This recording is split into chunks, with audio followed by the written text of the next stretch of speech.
Archives of Prasar Bharati presents the timeless treasure of golden era.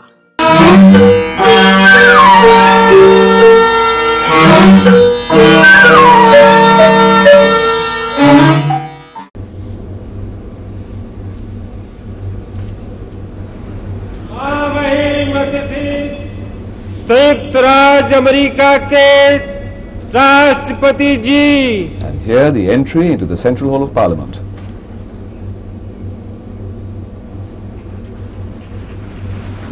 Applause from the distinguished gathering, all risen to their feet.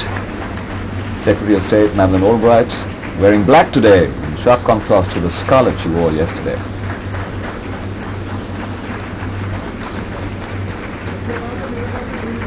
Many of the members reaching out to shake hands with the leader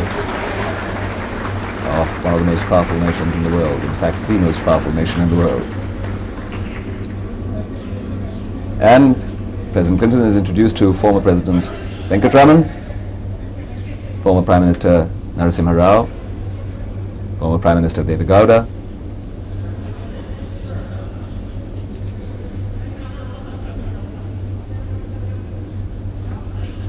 Home Minister L.K. Advani, and other leaders.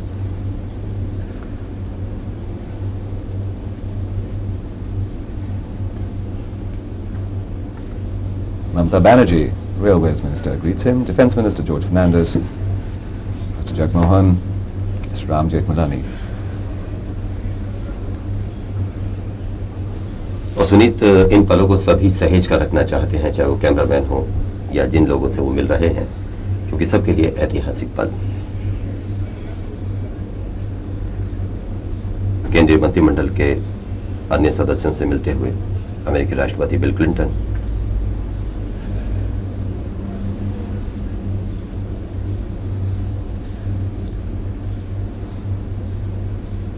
President Clinton has a very charming manner. He pleases almost everybody he meets. He seems to find the time to shake hands and exchange a warm smile with hundreds of people in a day at all these official receptions. And I think that reflects in his popularity as a leader. और यही उनके व्यक्तित्व का एक अहम हिस्सा भी है.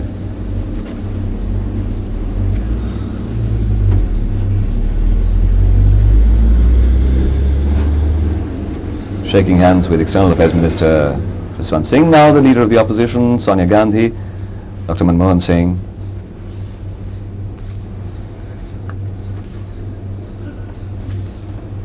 In a democracy, it's important to give equal time to the ruling party as well as the opposition members, and that's precisely what is being done now as Chairman of the Rajya Sabha, Krishna Kant, introduces Mr. Clinton to prominent leaders of the opposition.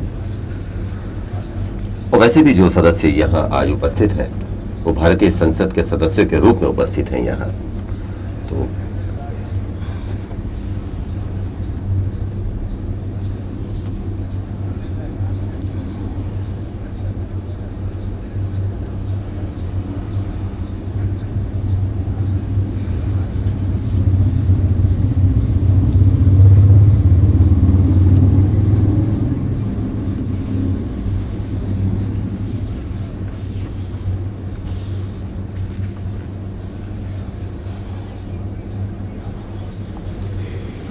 And now the President is conducted to the dais. President Clinton being led to the dais. Immediately behind him, Speaker of the Lok Sabha, Mr. Bali. On the other side, Chairman of the Lok Sabha, Vice President, Mr. Khan, and Prime Minister.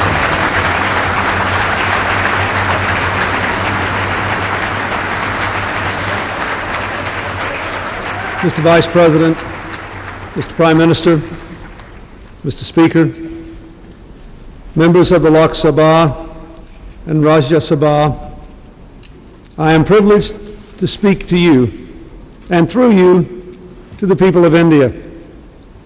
I am honored to be joined today by members of my cabinet and staff at the White House, and a very large representation of members of our United States Congress from both political parties. We are all honored to be here, and we thank you for your warm welcome.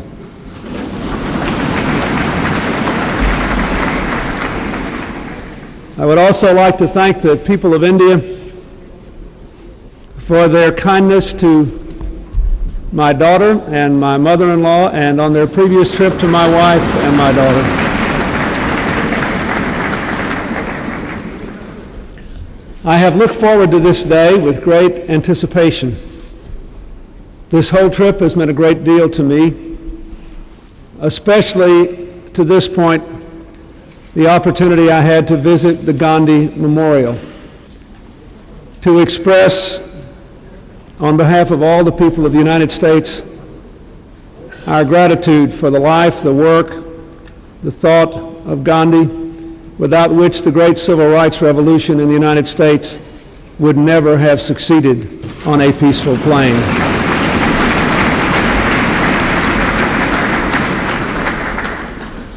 As Prime Minister Vajpayee has said, India and America are natural allies, two nations conceived in liberty, each finding strength in its diversity, each seeing in the other a reflection of its own aspiration for a more humane and just world. A poet once said, "The world's inhabitants can be divided into," and I quote, "those that have seen the Taj Mahal and those that have not." Well, in a few hours, I will have a chance to cross over to the happier side of that divide.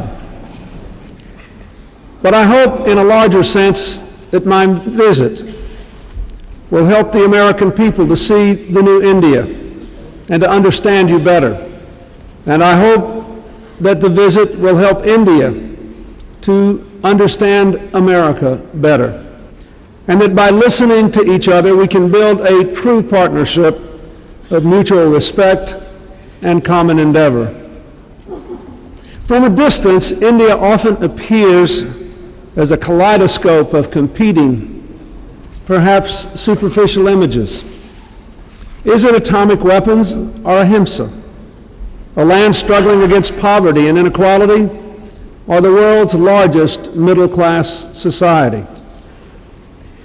Is it still simmering with communal tensions, or history's most successful melting pot? Is it Bollywood or Satyajit Ray, Sweta Chetty or Alaraka? Is it the handloom or the hyperlink? The truth is, no single image can possibly do justice to your great nation. But beyond the complexities and the apparent contradictions, I believe India teaches us some very basic lessons. The first is about democracy. There are still those who deny that democracy is a universal aspiration, who say it works only for people of a certain culture or a certain degree of economic development. India has been proving them wrong for 52 years now. Here is a country where more than 2 million people hold elected office in local government. A country that shows at every election that those who possess the least cherish their vote the most. Far from washing away the uniqueness of your culture, your democracy has brought out the richness of its tapestry and given you the knot that holds it together. A second lesson India teaches is about diversity. You have already heard remarks about that this morning. But around the world there is a chorus of voices who say ethnic and religious diversity is a threat, who argue that the only way to keep different people from killing one another is to keep them as far apart as possible. But India has shown us a better way. For all the troubles you have seen, surely this subcontinent has seen more innocents hurt in the efforts to divide people by ethnicity and faith than by the efforts to bring them together in peace and harmony.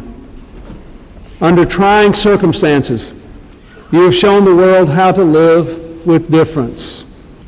You have shown that tolerance and mutual respect are in many ways the keys to our common survival. That is something the whole world needs to learn. A third lesson India teaches is about globalization and what may be the central debate of our time. Many people believe the forces of globalization are inherently divisive, that they can only widen the gap between rich and poor. That is a valid fear, but I believe wrong. As the distance between producers, large and small, and customers near and far becomes less relevant, developing countries will have opportunities not only to succeed, but to lead in lifting more people out of poverty more quickly than at any time in human history. In the old economy, location was everything. In the new economy, information, education, and motivation are everything, and India is proving it. You liberated your markets, and now you have one of the 10 fastest growing economies in the world. At the rate of growth within your grasp, India's standard of living could rise by 500% in just 20 years. You embraced information technology, and now when Americans and other big software companies call for consumer and customer support, they're just as likely to find themselves talking to an expert in Bangalore as one in Seattle.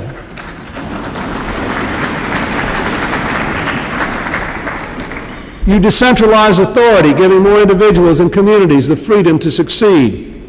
In that way, you affirmed what every successful country is finding in its own way. Globalization does not favor nations with a licensing Raj. It does favor nations with a Panchayat Raj. And the world has been beating a path to your door. In the new millennium, every great country must answer one overarching question. How shall we define our greatness? Every country, America included, is tempted to cling to yesterday's definition of economic and military might. But true leadership for the United States and India derives more from the power of our example and the potential of our people. I believe that the greatest of India's many gifts to the world is the example its people have set from midnight to millennium. Think of it. Virtually every challenge humanity knows can be found here in India. And every solution to every challenge can be found here as well. Confidence in democracy, tolerance for diversity, a willingness to embrace social change. That is why Americans admire India, why we welcome India's leadership in the region and the world, and why we want to take our partnership to a new level, to advance our common values and interests, and to resolve the differences that still remain. There were long periods when that would not have been possible. Though our democratic ideals gave us a starting point in common, and our dreams of peace in prosperity gave us a common destination, there was for too long too little common ground between East and West, North and South. Now, thankfully, the old barriers between nations and people, economies and cultures are being replaced by vast networks of cooperation and commerce. With our open entrepreneurial societies, India and America are at the center of those networks. We must expand them and defeat the forces that threaten them. To succeed, I believe there are four large challenges India and the United States must meet together. Challenges that should define our partnership in the years ahead. The first of these challenges is to get our own economic relationship right. Americans have applauded your efforts to open your economy, your commitment to a new wave of economic reform, your determination to bring the fruits of growth to all your people. We are proud to support India's growth as your largest partner in trade and investment. And we want to see more Indians and more Americans benefit from our economic ties, especially in the cutting-edge fields of information technology, biotechnology, and clean energy. The private sector will drive this progress, but our job as governments is to create the conditions that will allow them to succeed in doing so, and to reduce the remaining impediments to trade and investment between us. Our second challenge is to sustain global economic growth in a way that lifts the lives of rich and poor alike, both across and within national borders. Part of the world today lives at the cutting edge of change, while a big part still exists at the bare edge of survival. Part of the world lives in the information age. Part of the world has not even reached the clean water age. And often the two live side by side. It is unacceptable, it is intolerable, thankfully it is unnecessary, and it is far more than a regional crisis, whether around the corner or around the world. Abject poverty in this new economy is an affront to our common humanity and a threat to our common prosperity. The problem is truly immense, as you know far better than I. But perhaps for the first time in all history, few would dispute that we know the solutions. We know we need to invest in education and literacy so that children can have soaring dreams and the tools to realize them. We know we need to make a special commitment in developing nations to the education of young girls as well as young boys. Everything we have learned about development tells us that when women have access to knowledge, to health, to economic opportunity, and to civil rights, children thrive, families succeed, and countries prosper. Here again, we see how a problem and its answers can be found side by side in India. For every economist who preaches the virtues of women's empowerment points at first to the achievements of India's state of Kerala. I knew there would be somebody here from Kerala who would want to. Thank you. To promote development, we know we must conquer the diseases that kill people and progress. Last December, India immunized 140 million children against polio, the biggest public health effort in human history. I congratulate you on that. You should.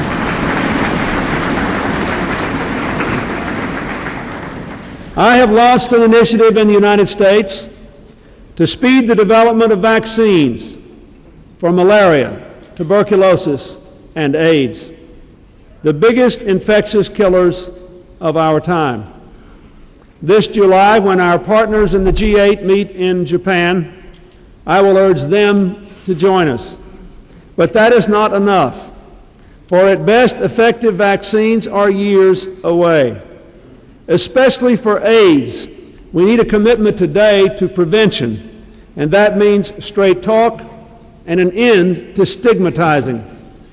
As Prime Minister Vajpayee said, no one should ever speak of AIDS as someone else's problem. This has long been a big problem for the United States. It is now a big problem for you. I promise you America's partnership in the continued struggle.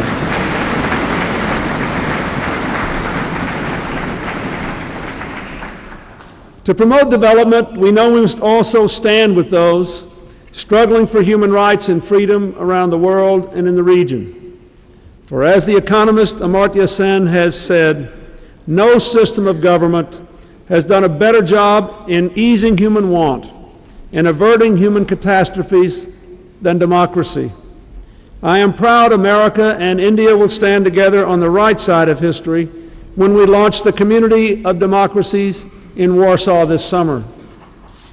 All these steps are essential to lifting people's lives. But there is yet another. With greater trade and the growth it brings, we can multiply the gains of education, better health, and democratic empowerment. That is why I hope we will work together to launch a new global trade round that will promote economic development for all. One of the benefits of the World Trade Organization is that it has given developing countries a bigger voice in global trade policy. Developing countries have used that voice to urge richer nations to open their markets further so that all can have a chance to grow. That is something the opponents of the WTO don't fully appreciate yet. We need to remind them that when Indians and Brazilians and Indonesians speak up for open trade, they are not speaking for some narrow corporate interest, but for a huge part of humanity that has no interest in being saved from development. Of course, trade should not be a race to the bottom in environmental and labor standards, but neither should fears about trade keep part of our global community forever at the bottom. Yet we must also remember that those who are concerned about the impact of globalization in terms of inequality and environmental degradation do speak for a large part of humanity. Those who believe that trade should contribute not just to the wealth, but also to the fairness of societies. Those who share Nehru's dream of a structure for living that fulfills our material needs and at the same time sustains our mind and spirit. We can advance these values without engaging in rich country protectionism. Indeed, to sustain a consensus for open trade, we must find a way to advance these values as well.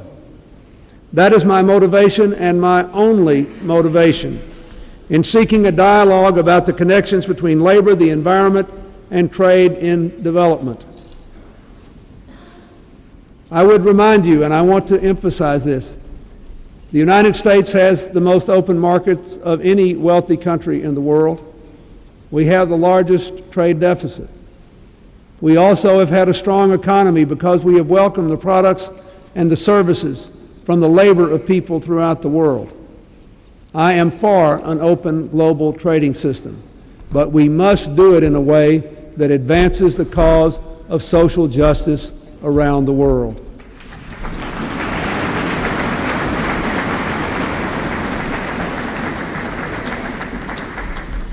The third challenge we face is to see that the prosperity and growth of the information age require us to abandon some of the outdated truths of the industrial age. As the economy grows faster today, for example, when children are kept in school, not put to work.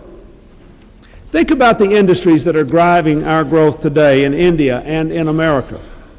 Just as oil enriched the nations who had it in the 20th century, clearly knowledge is doing the same for the nations who have it in the 21st century.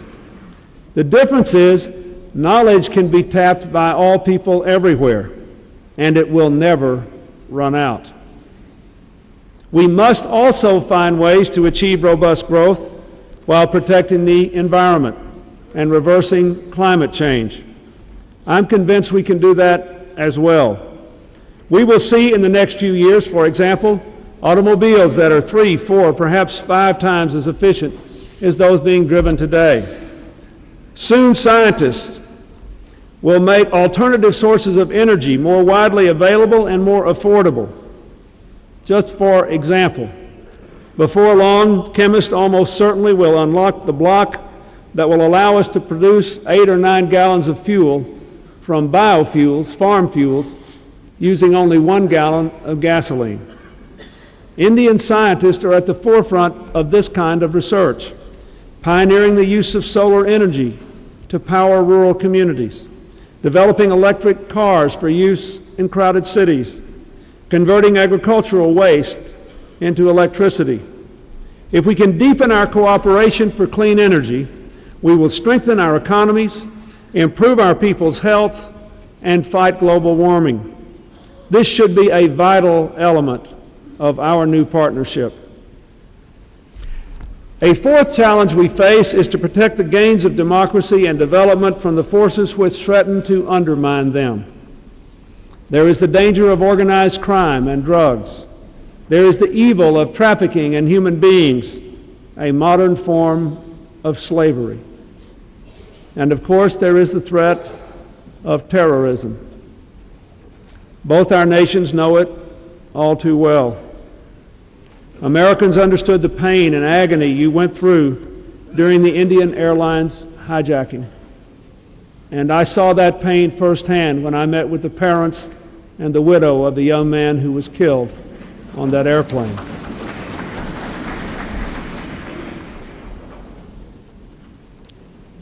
We grieve with you for the Sikhs who were killed in Kashmir, and our heart goes out to their families.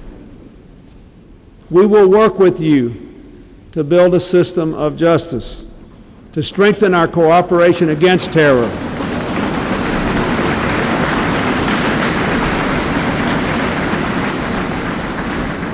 We must never relax our vigilance or allow the perpetrators to intimidate us into retreating from our democratic ideals. Another danger we face is the spread of weapons of mass destruction to those who might have no reservations about using them. I still believe this is the greatest potential threat to the security we all face in the 21st century. It is why we must be vigilant in fighting the spread of chemical and biological weapons. And it is why we must both keep working closely to resolve our remaining differences on nuclear proliferation. I am aware that I speak to you on behalf of a nation that has possessed nuclear weapons for 55 years and more. But since 1988, the United States has dismantled more than 13,000 nuclear weapons. We have helped Russia to dismantle their nuclear weapons and to safeguard the material that remains.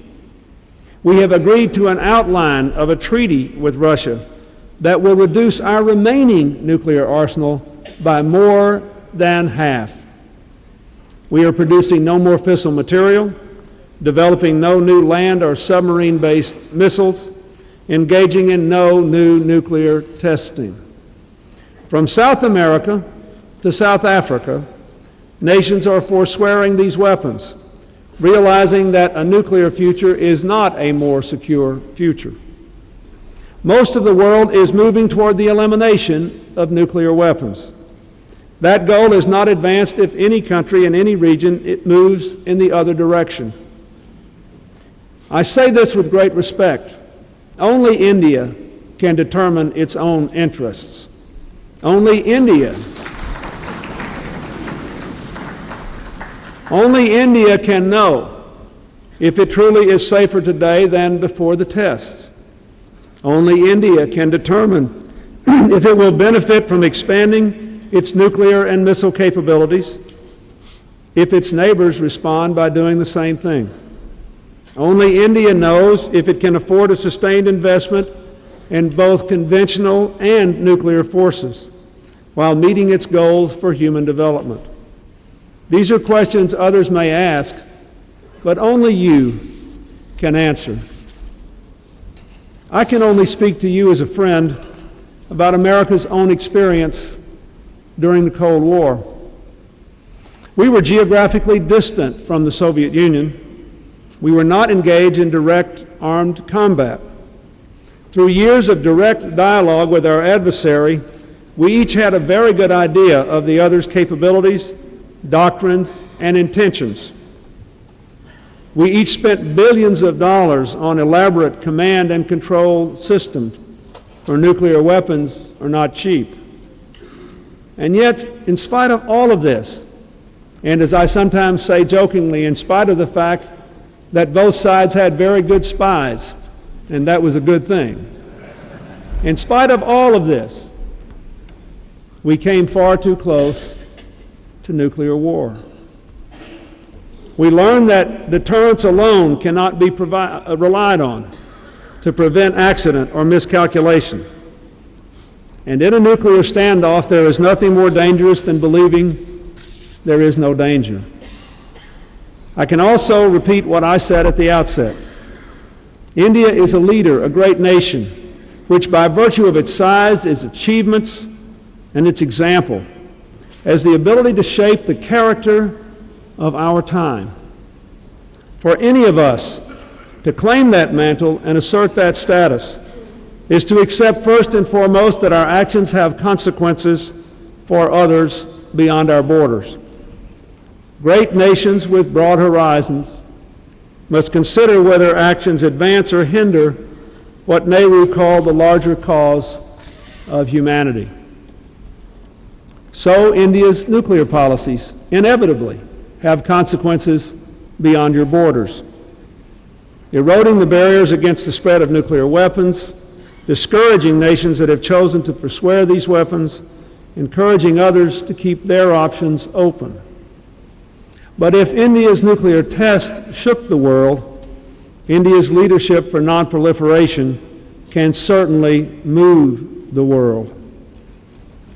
India and the United States have reaffirmed our commitment to forego nuclear testing, and for that I thank the Prime Minister, the government, and the people of India. But in our own self-interest, and I say this again, in our own self-interest, we can do more.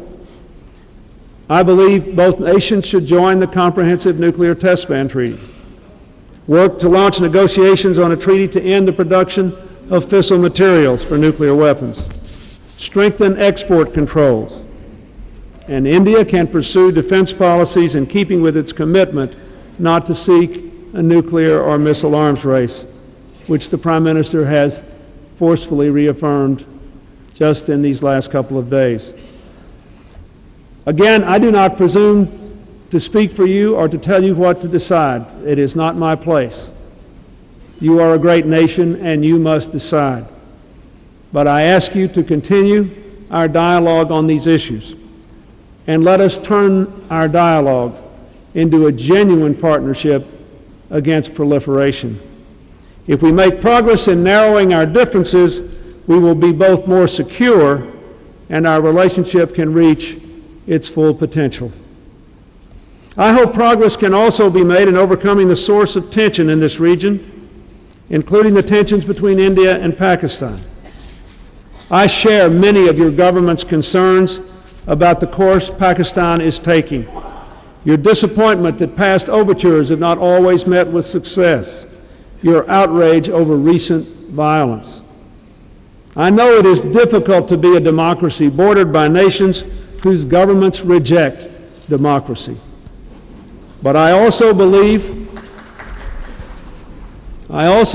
India has a special opportunity as a democracy to show its neighbors that democracy is about dialogue.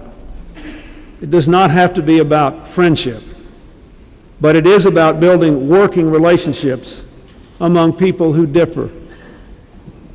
One of the wisest things anyone ever said to me is that you don't make peace with your friends.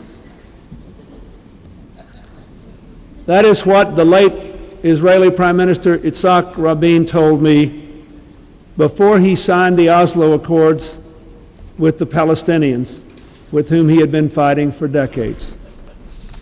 It is well to remember. I remind myself of it all the time, even when I have arguments with members of the other party in my Congress. You don't make peace with your friends. Engagement with adversaries is not the same thing as endorsement. It does not require setting aside legitimate grievances. Indeed, I strongly believe that what has happened since your Prime Minister made his courageous journey to Lahore only reinforces the need for dialogue.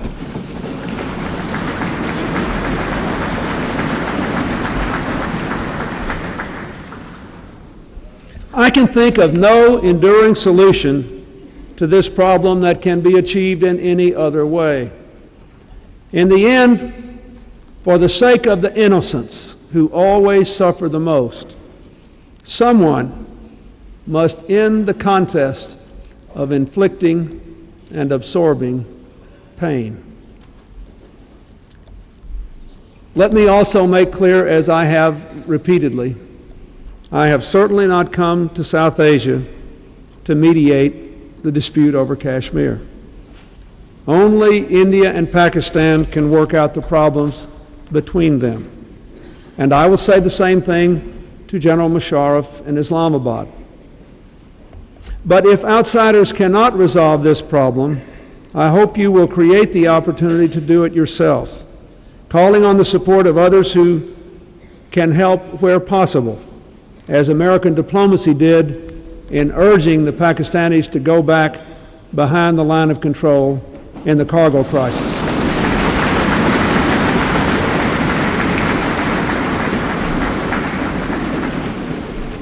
In the meantime, I will continue to stress that this should be a time for restraint, for respect for the line of control, for renewed lines of communication. Addressing this challenge and all the others I mentioned will require us to be closer partners and better friends, and to remember that good friends, out of respect, are honest with one another. And even when they do not agree, they always try to find common ground. I have read that one of the unique qualities of Indian classical music is its elasticity. The composer lays down a foundation, a structure of melodic and rhythmic arrangements, but the player has to improvise within that structure to bring the raga to life. Our relationship is like that. The composers of our past have given us a foundation of shared democratic ideals. It is up to us to give life to those ideals in this time. The melodies do not have to be the same to be beautiful to both of us. But if we listen to each other and we strive to realize our vision together, we will write a symphony far greater than the sum of our individual notes. The key is to genuinely and respectfully listen to each other. If we do, Americans will better understand the scope of India's achievements and the dangers India still faces in this troubled part of the world. We will understand that India will not choose a particular course simply because others wish it to do so. It will choose only what it believes its interests clearly demand and what its people democratically embrace. If we listen to each other, I also believe Indians will understand better that America very much wants you to succeed. Time and again,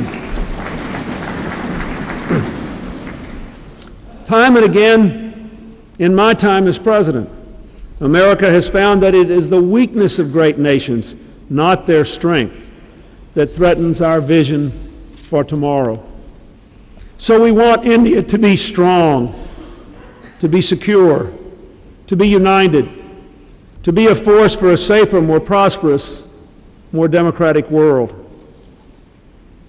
Whatever we ask of you, we ask in that spirit alone. After too long a period of estrangement, India and the United States have learned that being natural allies is a wonderful thing, but it is not enough. Our task is to turn a common vision into common achievements so that partners in spirit can be partners in fact. We have already come a long way to this day of new beginnings, but we still have promises to keep, challenges to meet, and hopes to redeem. So let us seize this moment. with humility in the fragile and fleeting nature of this life, but absolute confidence in the power of the human spirit. Let us seize it for India, for America, for all those with whom we share this small planet, and for all the children that together we can give such bright tomorrows. Thank you very much.